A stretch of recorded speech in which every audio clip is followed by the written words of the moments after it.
Hallelujah. Hallelujah. Mundi turamukanye abazanya amaboko mu yaduze turamukanye twese. Imana ishimwe cyane. Ndabaramukije mwese mu izina ry'Umwami wa Yesu Kristo. Turatewe iteka kandi kuba hano. Turagira ubuntu kuba hano. Imana ishimwe. Amen.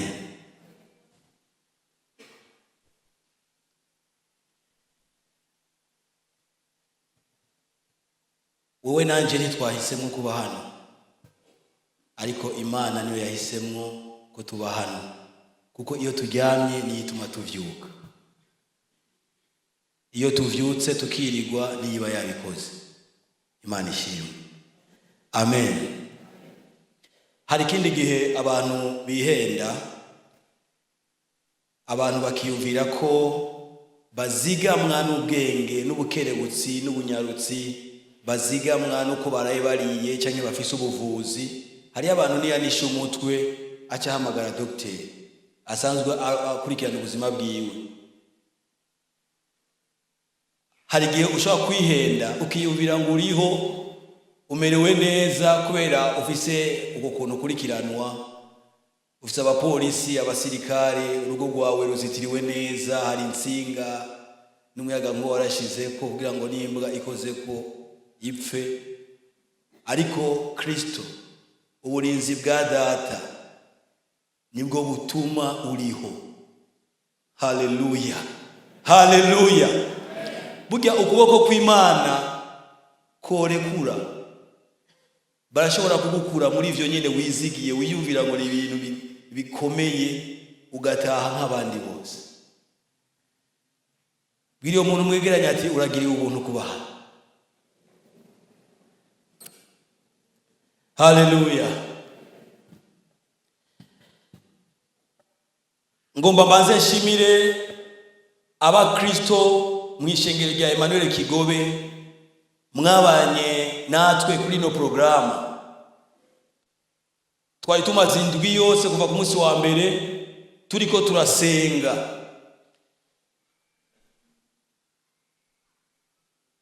Twasengera aho turi mu bikorwa bitandukanye twiriwemwo canke two turakora hariya muhira. Abadafise ibikorwa mwarafata umwanya mugasenga muhira, mukaza no ngaha tukagorobeza tugasenga. Ababanye natwe mwese Umwami Yesu abaho umugisha. Amen. Amen. Amen. Iyo usenga hari intambara nyinshi ukomeza kugwana nazo. Iyo usenga canke iyo uri mu masengesho uri ku kazi cyangwa uri ahandi, ndavyibuka uwundi munsi hari kindi gihe usanga wibagiye kuri mu mafungu, ugasanga waguze ikintu nimba ari fana urayuguruye ugomba kwinduka zavuga mu mabuye ngo rego no munsi wiyirike, ugaciyusubiza botike ugacyumva ati ndayiguhezagiye yinwe mu izina rya Yesu. Bwana Yesu asifiwe sana. Sinzi ko ari byo byashikiye cyangwa byigeze gushikira, ariko ndazi ko hariho n'abandi bimaze gushikira. Hariho bimaze gushikira muri twebwe. Iyo yagize amafungo agasanga mu gitondo ashobora gutuma ibenye, agomba kuguba muri vya bindi vyicaye mu gitondo agasanga hariyo ucayibika. Hari abantu b'abacoyo bene data avuga ati ndayijya ku mugoroba ati nawe ndayiha, ariko ifana nishobora no kwishira mu ishasha ngo itware bayugure babiheze.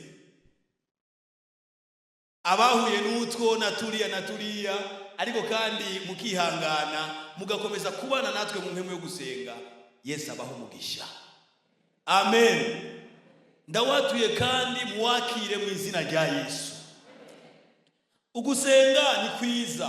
Umwirivyo yavuze ngo ugusenga mumfashe imikrofone.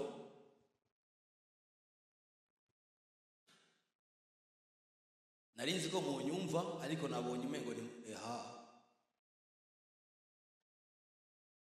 ugusenga ni kwiza. Ugusenga ngo kurahagurutsa Imana ku ntebe, maze Imana ikaza igatabara. Nimuvugire ngo amina. Haleluya. Umuntu adasenga, umuririmbyi yavuze ngo yama mu vyaha vyiwe. Murazi gituma umuririmbyi yahishuriwe ivyo bintu? Iyi si tubona iboneka, tubona irongowe n'ububasha bwo mw'isi itaboneka. Iyo rero uvuga ko wakijijwe, iyo uvuga ko uri umukristo, uri umwana w'Imana, ariko mu buzima bwawe ukaba udasenga, ukaba utazi gusenga icyarico,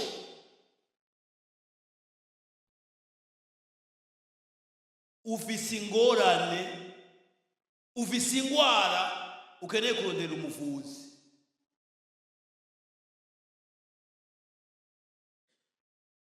Hari abandi baguma mu ntambara, nako ndababwiye ngo Satani n'abadayimoni ntibicaye.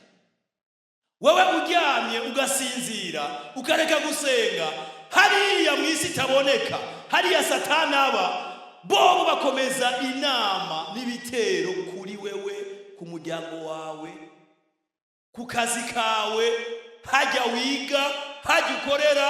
Ahandi muzosanga muri ko muracanganyikirwa, mubura ibyo mufata n'ibyo mureka, mugatangura kwidoga, jewe Imana nimbona, mbega ni kubera iki jewe gusa, ni kubera iki jewe no. Hari bitero, hari ingabo, hari amanama gukogwako. Iyo rero nawe udafashe umwanya wo gusenga, gusambuze ivyo bitero bitarashika bikiri mu kirere, ngo bihure n'ibitero bivuye kwa Data. Haleluya, haleluya. Satani arungitse ibitero, bigasanga nawe uri kurasenga, wurukije ingabo zijya kugutabara. Hariya mu kirere haba ibintu bidasanzwe, nawe wenyine udashaka gutahura. Ugasanga Imana iratunganije ivyawe, ukibaza undi muntu yavuze ngo none ngutarasenga ng'Imana ibizi ko ivyo ukeneye. Izo ni imvugo. Bibiliya ni kwivuga, ariko nagonda kubwire, iyo ubihinduye kwiyumvira kutosenga, ngutaravuga Imana ibizi ivyo ukeneye, utarayibwira Imana ibizi ivyo ugomba. Imana irabizi. Yesu ashimwe cyane. Amen. Ariko niyivuga ngo tuyisenge. Yesu yaciye umugani mu butumwa bwiza bwa Luka 18 kuva kurya murongo wa mbere, ariko yigisha intumwa n'abagora mwumviriza ngo bahore basenga ntibarambigwe. Imana ishimwe cyane. Kandi niwe yavuze ko iyo tutarasaba Data azi ibyo dukeneye. Haleluya, amen. Ni ukuvuga ngo umukristo akwiye kubaho ubuzima bwo gusenga. Iyo usenga, ubuzima bwawe buregerana n'Imana, imigenderanire yawe iraba myiza hagati yawe n'Imana.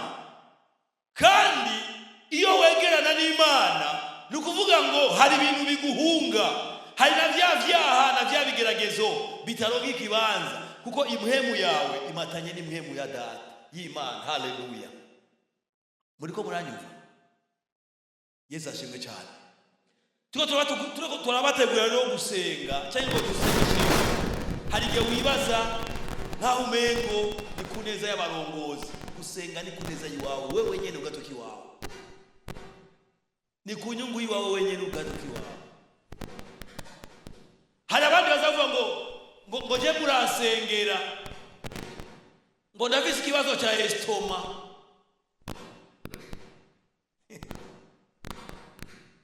Ariko muri abo nyene hari igihe aburi ivyarya kubera ubukene, kuko ivyo navyo bibaho. Akiriga ubusa no mwijoro ntaburare, kandi estoma yigatuza. Hageze gusenga estoma iraduza. Nivyo nibigeragezo mu bindi. Hari abandi mwanga gusenga ngo mwisonzeshe ngo muvise ama estoma. Abatayagira ni bana bavise amahaha yonyene. twese turafise amaestoma. Bwana Yesu asifiwe sana. Haleluya.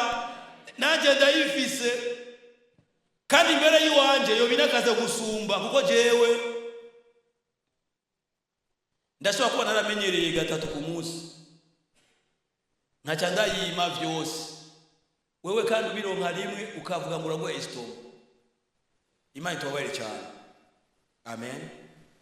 Ugusenga rero biradukwiye abana b'Imana. Haleluya. Haleluya. Vuga ngo umutima wanje kunda gusenga. Haleluya.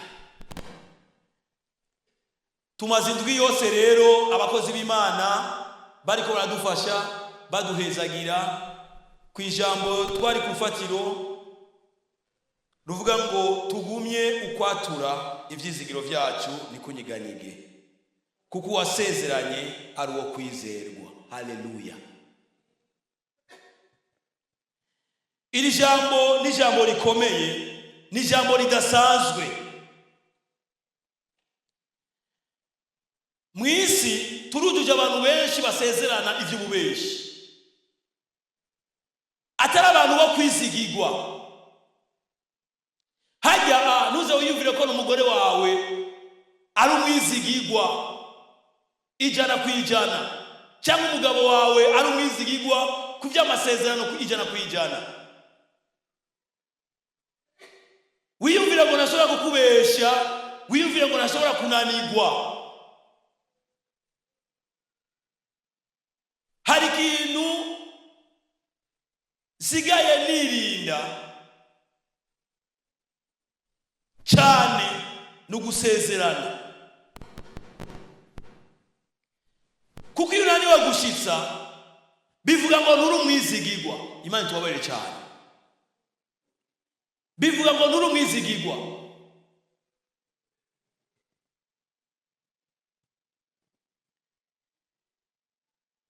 Abakozi b'Imana rero batoye no rufatiro, Imana yarubahishuriye hageze. Nagonda babwire ngo Imana yacu n'umwizigirwa. Imana ishimwe cyane. N'umwizigirwa. Imana yacu ntibesha. Nico gituma iyo tuyisenga, iyo tuyambaza, iyo tuyitabaza, iyo tuyihamagara, twizere ko dusenze nayo iri mu ijuru itwumva. Imana ishimwe cyane.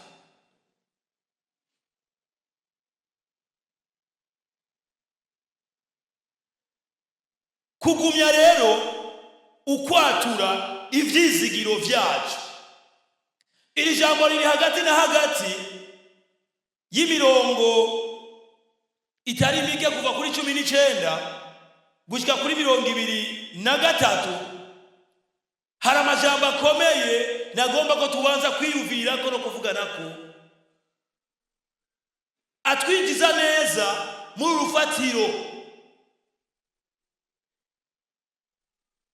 Umukozi w'Imana yanditse kino cete yaramenye neza ko abantu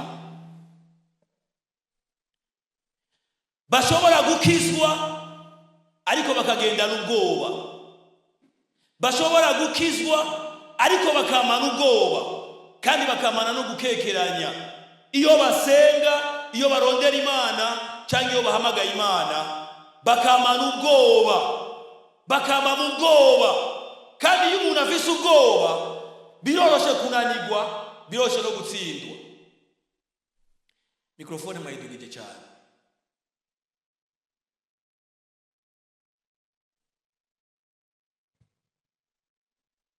Haleluya. Havuga ngo 19 nuko bene data ko turi n'ubushizi bw'ubwoba bwo gushikanwa ahera cyane n'amaraso ya Yesu, duciye mu nzira yadutoboreye nshasha iri n'ubugingo ica mu gitambara gikinze, bisobanurwa ngo mu mubiri wiwe, kandi ko dufise umuherezi akomeye aganza inzu y'Imana. Twegereze dufise imitima y'ukuri, twizeye atamazinda, imitima yacu imijagiwe gwivanwemwo ibitwagiriza bibi. imibiri yacu yuhagijwe amazi meza. Niwe yashize kuri iri jambo bivuga ngo tugumye ukwatura ivyizigiro vyacu nikunyeganyege, kuko wasezeranya ari uwo kwizerwa. Imana ihabwa icyubahiro. Uwasezeranye ni uwo kwizerwa, uwo wizeye ni uwo kwizerwa. Kwegera Imana, ubwa mbere abegera Imana, abasenga bakwiye kumenya neza ko begera Imana badafise ubwoba, bafise icyemezo ngomba mvuge umukozi w'Imana yavuze, kuko yabandanije yerekana ingene abegera Imana hari ibyemezo bibiri bafise. Icyambere ni kuvyo kumenya, kuvyo kwemerwa n'Imana. Kuvyo kwemerwa n'Imana bakwiye kumenya ko atabwoba bafise, ko bizeye umwami Yesu, ko bamwakiriye nk'umwami n'umukiza, bamenye ko Imana yabemeye ari abana b'Imana, kandi ko ari abana b'Imana ibakunda kandi bafitiye amasezerano y'ibihe bidashira. Biraryoshe kumenya ko nimba warakijijwe ubizi neza, gutahura ko uri umwana w'Imana, kandi kuba umwana w'Imana kwawe atakintu na kimwe kibikwaka, atakintu na kimwe kibikunyaga, atakintu na kimwe kibigukuramo. Ko wizeye ubutumwa bwiza bwa Kristo, ukamwizera, ukamwimika mu buzima bwawe, warukwiye kumenya neza ko Imana ikwemera. Imana ishimwe cyane. Haleluya. Imana irakwemera, Imana iranyemera. N'abantu batokwemera, abagukikuje bose ntagira umwe akwemera. Umugabo wawe ntakwemere, akavuga ngo wowe nawe usengera ubusa. Umugore wawe ntakwemere, abo muvukana ntibakwemere, bakavuga batuzo uragafu udasenze, mbere bakavuga ibyo bagomba kugakiza kawe. Ariko ko wizeye Yesu, Imana irakwemera. Vuga amen. Haleluya. Naco bitwaye shobuja adakwemera, nyoko buja adakwemera, ariko ko twizeye Kristo hari utwemera ari hejuru y'abantu bose bo utwemera, ni Imana. Icyakabiri umwanditsi agomba kwigisha no kubereka aba Baheburayo, kandi kiba kiradufasha nanje nawe, kivuga ngo kuvyo kwegera Imana, kuvyo kwegera Imana, kuvyo kwegera Imana nukwiye kugira ubwoba kuvyo kwegera Imana, kubera ko nimba Imana ikwemera kuyegera navyo nyene iravyemera. Imana ishimwe cyane. Haleluya. Kwegera Imana atabwoba, kubera ko uzi neza ko wakijijwe, uzi neza ko umwana w'Imana, uzi neza ko wamenye Kristo na wakakumenya. Amen.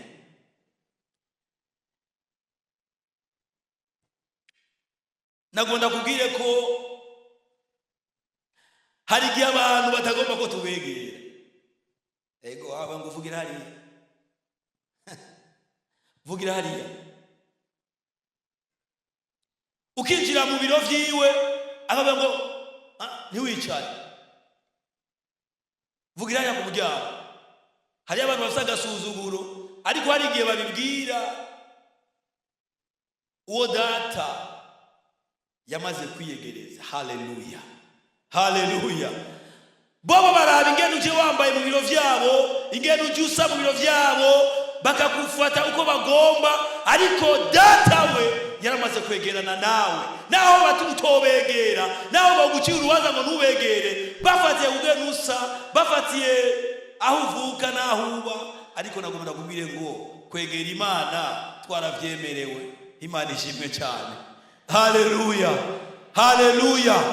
Ibi nivyo vyizigiro abana b'Imana bamenye Kristo dukwiye kwamana biguma biguma cyangwa byoroha, ni kumenya ko Imana ikwemera, ni kumenya ko wemegwa kandi wemewe no kuyegera, kuko Kristo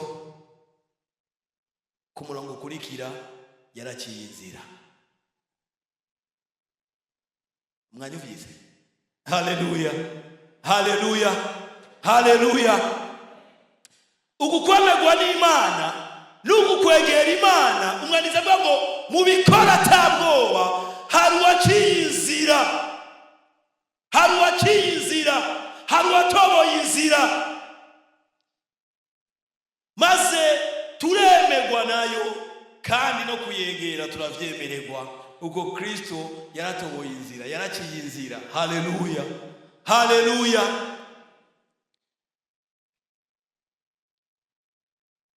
Mwisezerano rya kera bari bafise ihema, kandi iryo hema ryari rigabuwemwo ibice bibiri. Hari ihema ahitwa hera n'ahitwa hera cyane. Abaherezi barashobora gukorera ahera umwanya wari wose iyo batanga ibimazi, ariko ahera cyane hari yakingiwe n'igitambara. Abaherezi ubwabo bari mu ihema ryo hino ntibashobora kubona ahera cyane. Urazi gukorera Imana utanga ibimazi, amaraso aseseka iminsi yose, ariko udashobora kubona ahera cyane. Kuba umukozi mw'ihema ariko udashobora kubona ahera cyane. Inzira yo kujya ahera cyane yugururwa rimwe gusa mu mwaka. Umuherezi mukuru yinjiranye amaraso yiwe yo kwitangira ikimazi ko nawe nyene yabari umunyabyaha, agatwara n'amaraso y'ikoraniro ryose. Icyo kimazi cyari kimazi cibukiriza ibyaha no kubwira Imana ati erega naho hari ibimazi byatanzwe umwaka wose, ariko abantu bawe bakomeza kuba babi, bagirira ubuntu kandi wongere kandi ubemere. Uravye ingene vyagenda, sijya ngomba kwigisha, ariko uravye ingene vyagenda, nawe nyene ntiyari yemerewe kuraba n'amaso hari isanduku y'Imana y'Uhoraho. Haba hari umwotsi mwinshi yihenze yacagwayo. Kandi ikindi mwomenya, abaherezi y'abamuherezi mukuru naho bakora ivyo mw'ihema ry'Imana, bakaba bari bafise aho kanyuro umuherezi mukuru imwe mu mwaka, ariko nta ntebe bari bafise mw'ihema. Bose bakora bahagaze, bose bakora bahagaze. Ariko umwanditsi avuga ngo twegereze atabwoba, kuko Kristo Yesu yaciye inzira. Imana ishimwe cyane, haleluya. Yaraciye inzira. Bibiri ivuga ngo igihuzu cyari gikingiriye ahera cyane, igihe acikana akavuga ngo birarangiye, ikimazi ciwe gitanzwe, amaraso yiwe origino atanzwe. Bivuga ngo Imana igihuzu cyari gikingiriye ahera cyane cyatuma abantu badashobora kubona ahera. N'abaherezi ngo gitanamukamo kubiri uhereye hejuru. Hari igihe cy'isaha 9 kiratanamuka, abariko barasenga, bariko baratanga imazi muri uwo mwanya, abaherezi baza babona nta handi hitwa ahera cyane, barahabonye. Imana itubabarire cyane kandi Imana ishimwe cyane, haleluya. Ikibabaje n'ibyo byabaye, erega baronge kandi baragishora, baronge kandi baragiteranya, ariko cyaramaze gutantamuka. Haleluya, Imana ishimwe cyane. Ndagutangariza ko inzira yari ikwiye yari yaranyegejwe y'ukuri ni Kristo Yesu yararariye kwitobora, kwisatura kugira ngo abamwizera noneho baronke uburenganzira bwo gushika hera cyane. Imana ihabwe icyubahiro, Imana ishimwe cyane. Reka ubwoba rero, ushonje ukagira ubwoba, akazi kabuze ukagira ubwoba, uri kurahomba ukagira ubwoba, ibyawe bigize ingorane ukagira ubwoba, ugahagarika umutima ukuva kumenya. Umwanditsi niwe yabivuze neza, naho biruko gumya ukwatura ivyizigiro byacu. Yesu ashimwe cyane. Gumya ukwatura ivyizigiro ufise muri Kristo, naho biruko gumya ukwatura ivyizigiro ufise muri Kristo. Ngo kandi dufise umuherezi Yesu. Iyo ndiko ndasoma amajambo ndumva nezerewe, ndumva ndugije uburyo bw'impemu mu bindi bihe bidasanzwe. Umuherezi mukuru yinjiye indani ahera cyane rimwe mu mwaka, yaje asohoka. Ariko ndababwire muri amajambo twasomye avuga ngo kandi ko dufise umuherezi akomeye aganza urugo rw'Imana. Yesu ashimwe cyane. Amen, amen. Yesu yarinjiye, yinjira rimwe ahera cyane, ntiyigeze asohoka. N'ubu avyagiye uburyo bw'Imana. Imana ishimwe cyane. N'ubu ni hari n'umuherezi mukuru abandanya kudusengera.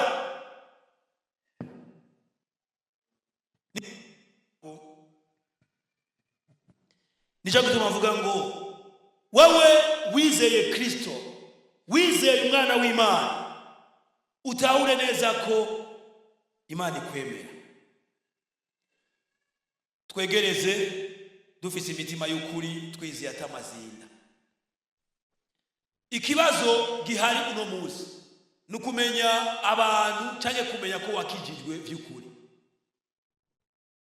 Mbega warakijijwe? Warizeye Yesu? Kwizera Yesu no kuba mu mihari ni ibintu bibiri bidasa, n'abadavyigisha abantu. Kwizera Yesu no kuba muri korali ni ibintu bibiri bidasa. Kwizera Yesu no kuza mu rusengero ni ibintu bibiri bidasa. Kwizera Yesu no kuba muri protocole, sécurité, mwisuku, no kuba mu kirongo cyangwa mu kidiakoni ni ibintu bibiri bidasa. Ukwizera Yesu biguha guhinduka no gucika icyaremwe gishasha. Ukamenya ko wakira ubugingo bwa Kristo muri wewe bukubashisha kuba hejuru no kuba mu nsinzi ya Kristo. Imana ishimwe cyane. Iyo rero wegera Imana ukekwivira negera Imana nsanga utemeze gute. Iki nico kibazo kiri mu bantu bitwa abakizwa bakino gihe. Aho bababona ngo bibaragaza uyu ni umukizwa, uyu yaramenye Kristo cyane yibereye mu muhari, uri mu mihari iri mu kigobe. Bakuravye ingene wambara, bakuravye ingene wifata, bakuravye ingene usa, bakuravye ibikorwa byawe n'ingeso zawe, ariko avuga ngo twegereze dufise imitima y'ukuri. Yesu ashimwe cyane. Burya wowe urazi ko ufise umutima w'ukuri. Umutima wawe ni cyabona cyawe ko ufise umutima w'ukuri igihe usenga. Imana rero nikangwana no kuduza amaboko no kuzinduka, ibyo byose birarutwa. Imana ikeneye abayisenga bafise imitima y'ukuri. Imana ihabwe icyubahiro. Amen. None urafise umutima w'ukuri? Muri amajambo namaze kuvuga ko Yesu yatoboye inzira, yuguruye inzira. Namaze kuvuga ko inzira ya mbere itigeze ishika cyangwa ingishikana abantu yari ibimaze, ariko kandi uyu munsi Yesu ajagiye iburyo bwa Data kandi aradusengera. Ntunyiganyige rero. Yesu ashimwe cyane. nimbura umupfakazi reka kunyiganyizwa n'ubupfakazi, nimbura imfuvyi reka kunyiganyizwa no kuri imfuvyi, nimba atakaza ufise reka kunyiganyizwa nuko atakaza ufise, nimburi kuri kukanwa mu nzu reka kunyiganyizwa n'ivyo, nimburi mani wimbure, nimbudandaza ugahomba, ivyo ari biga kutunyiganyiza kuko dufise ivyizigiro muri Kristo ko naho ivyisi vyose vyo dushirako, naho ibintu gikuje vyose twobiburamwo ubufasha, ariko twizigiye ahandi hantu tuzoba Kristo yasezeranye. Imana ihabwe icyubahiro.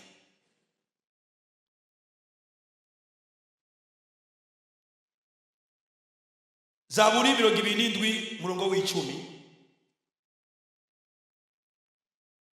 ayo majambo avuga ngo niyo data na mama bona uhora azogira gute?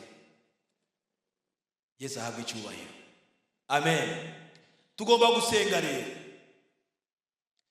tugomba gusenga.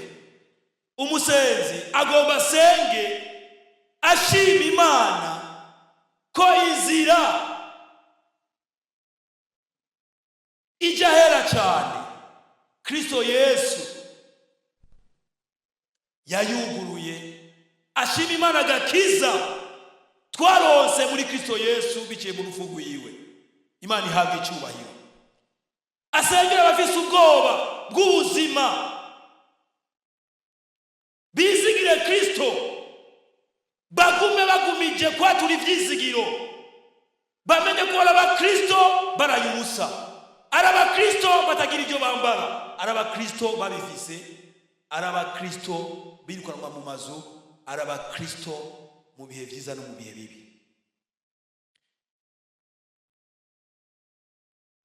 Abagutaye reka kubaharura, naho mama yawe bayagutaye canke papa canke umugabo canke umugore canke abana, reka kubiharura. Ndagumunda gutangarize ko ufise amasezerano kandi adashira avuga ngo naho bose bona data azontora. Imana ishimwe cyane. Ivyo vyizigiro ko bifise ni kubera kwagaritse umutima, ni kubera ko amana ubwoba ko uri umwana w'Imana, ko wamenye Kristo, ko wakijijwe, ni kubera ko amana ubwoba. Reka ubwoba, Yesu ni muzima. Muve hasi dusenga Imana. Yesaya 49:15 havuga ngo uhoraho ntashobora kunyibagira. Hari abantu bagera mu bihe akivira ngo uhoraho yaramwibagiye, kandi wowe uri ngaha uvuga ati murongozi vuga uheze, ariko utese nibaza ko Imana igihuka. Ndabona ngo Imana ntishobora kukwibagira, ivyawe byose irabizi. Tuve hasi twese dusenga Imana. Tumazindwi yose mu masengesho dusenga ngo tugumye ukwatura ivyizigiro vyacu, ivyo dufise muri Kristo nibinyiganige. Ndagusabe ufata umwanya kandi wisengere. Umurongozi mutama wacu umukukuruke mboni yamwe ko mashike hano asenga Imana. Yesu haleluya. Gumye kwatura ivyizigiro kwawe ni kunyiganige.